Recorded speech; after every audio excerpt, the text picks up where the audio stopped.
Outlook's calendar makes it easy to schedule meetings with colleagues.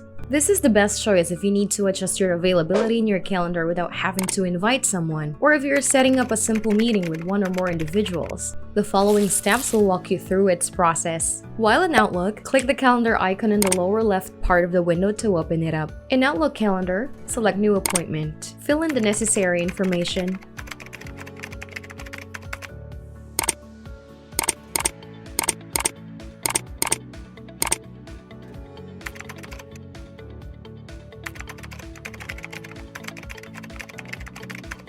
Simply click Save and close when done. The appointment you scheduled will be reflected on your calendar and is going to give you a prompt 15 minutes before the set time and date.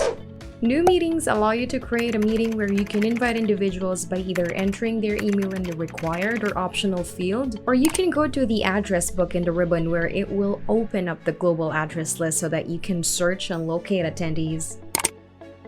Setting up a meeting is practically the same, only with meetings you straightly add the involved people and be sent invites through email.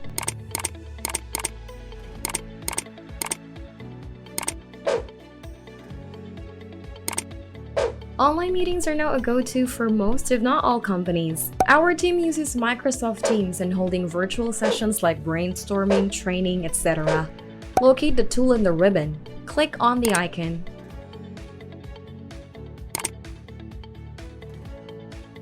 Fill in all needed details as usual.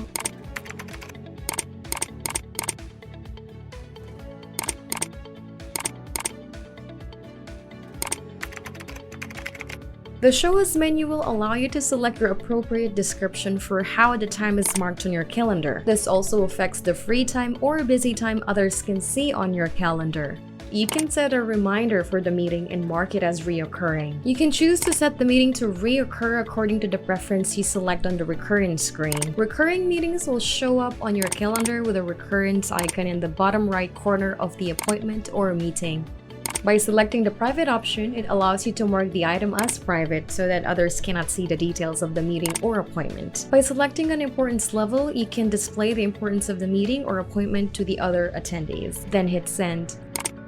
Private items will show up with the lock icon in the bottom right corner on your calendar. An invitation will be sent to all recipients. Once the recipients accept the invitation, it will be added to their calendar as an event. You will also receive an email as the sender as to who accepted or rejected the invitation. Easy peasy! Thanks for watching today's video. Stay tuned for more uncomplicated tech tips. Catch you later!